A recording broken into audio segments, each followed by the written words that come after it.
For the message about the cross is foolishness to those who are perishing, but to us who are being saved, it is the power of God. For it is written, I will destroy the wisdom of the wise, and the discernment of the discerning I will thwart. Where is the one who is wise? Where is the scribe? Where is the debater of this age? Has not God made foolish the wisdom of the world? For instance, in the wisdom of God, the world did not know God through wisdom. God decided, through the foolishness of our proclamation, to save those who believe. For Jews demand signs and Greeks desire wisdom. But we proclaim Christ crucified, a stumbling block to Jews and foolishness to Gentiles. But to those who are called, both Jews and Greeks, Christ the power of God and the wisdom of God. For God's foolishness is wiser than human wisdom, and God's weakness is stronger than human strength. Consider your own call, brothers and sisters. Not many of you were wise by human standards. Not many were powerful. Not many were of noble worth. I ask God to bless this reading of the sacred word. O wisdom, where art thou? Interesting title that I think Cameron has chosen for this morning's talk. And so I'm going to invite him to come up. You don't have to be nervous. You probably know all about this. I think there was a movie, wasn't there, about something? Oh, it's O brother, where art thou? So this is O wisdom, where art thou? Thank you. Is that good? Okay. So, good morning. Good morning. I'm up here with my manuscript, and I asked Oliver about question of etiquette, and I said, should I show up with a thing rather than exude confidence and just wing it off the top? I said, no, you're okay, you can bring paper. Now, if anyone's ever given a talk from pages, it's kind of, I didn't double space mine, and it's kind of difficult to relocate yourself to single space print. And ironically, the talk's on wisdom, so. If you'll indulge me, actually, I have a little prayer here that I'd like to share. And it has been passed through Kerry and you, so you're praying to the correct God. There are a few figures in this prayer that are referred to in terms of the wisdom literature of the Bible, so indulge me, let's pray. God of Joseph, of Solomon, and of God, Paul, you offer us the free water of wisdom to quench our thirst, when what we crave is the commodified fizzy pop of trivia sold to us by opportunists and thieves. Be it such that we may bear witness to your loving gesture, breaking through the bombardment of mere information, and to truly apprehend the salvation made possible through your love. This we yearn to know. In Jesus' name, amen. So, as a point of departure here, I do want to take this reading from Paul's first letter to the Corinthians, specifically thinking about the intertextual reference to Isaiah that's mentioned in it. For it is written, Paul writes, I will destroy the wisdom of the wise, and the discernment of the discerning I will thwart. It's from Isaiah 29:14. I am a teacher of philosophy. Translated literally from the Greek, the term signifies the love of wisdom. Or as I like to tell my students, the love of the pursuit of wisdom. Philosophy is often looked upon as one of the world's oldest disciplines, and I might add the qualification of academic to that. And with this tenure comes a certain amount of respect. Universities around the world privilege philosophy as one of the, if not the, core foundation electives for virtually every field of study. Whether studying politics, botany, geology, or religion, doesn't everything you learn in the ivory tower really boil down to what Plato or Aristotle said?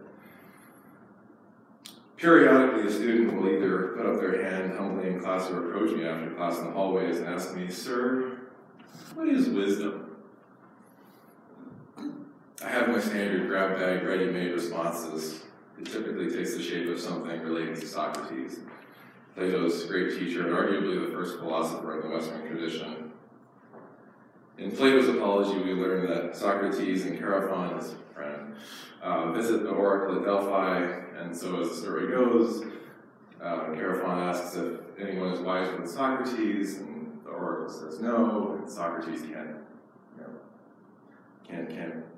abide this. He says, "No, I know many people in the Agora, and they know far more than I do about things, and if they're far wiser, this can't possibly be the case."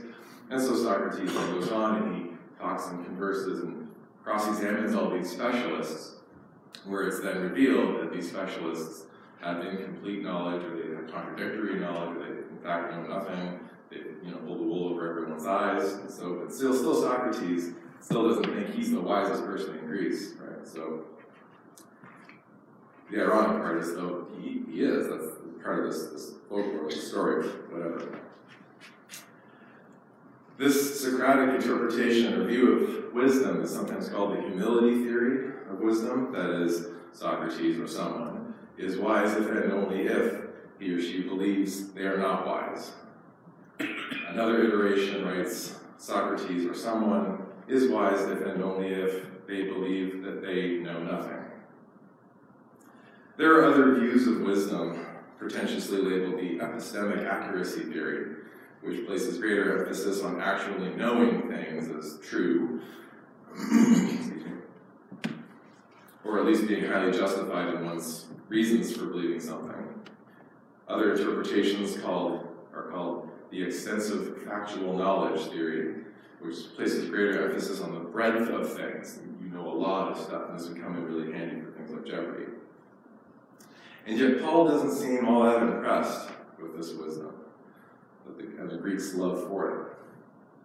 For the wisdom of the wise would be destroyed, so then I start wondering to myself, what's so bad about wisdom? During the rise of President Trump to the top office in the United States of America, riding the wave of populism and so-called post-truth media rampages, I returned to my classroom with a copy of What Else? Plato's Republic, armed with the question around which that text is concerned: what would a better world look like? What would a better society look like, and what would be the means that we would have to use to achieve it? Plato is pretty clear on this. His answer, his ideal society, his republic, would encompass a rigid class system, including workers and artisans, spirited warriors and military defenders, and finally philosopher kings to rule it all. Now, Plato's notion of rule is anything that traditional politics would envision. There are no Plato, Socrates 2020 signs on lawns around town here. Instead, philosopher kings are more akin to counselors, psychoanalytic therapists of some kind or another. And their rule, so-called, is more predicated upon people wanting to consult them on the proper way to live life, that is, to best maximize one's function in society. Because the philosopher kings are the ones who demonstrate the purest forms of wisdom in society.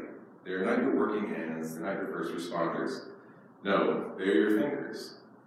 They are the ones for whom sitting around together and debating the ultimate essences of things, in spite of particularities, is something for which they are just simply best suited, and that's okay. And if you're not a philosopher, Plato says, then certainly you at least understand and appreciate philosophy's place within society and respect for those who practice it. Where are our philosopher kings today? Where are the wise? Asks Paul. Aren't we in need of more wisdom? We are in quite a mess. This summer, I organized and facilitated a philosophy reading group here at Kingsway-Lambton. It ran once a week in the summer, or once a week in the evenings for the better part of the summer. And during one of our meetings, Bruce handed me an article by George Yancey titled, "Dear God, Are You There?" and subtitled, We are in a deep spiritual crisis that can't be relieved by politics or philosophy. Oh no. Yancey states the purpose of his opinion piece thus. He says, quote, the letter is meant to entreat that which is perhaps beyond all major religions and yet inclusive to all of them.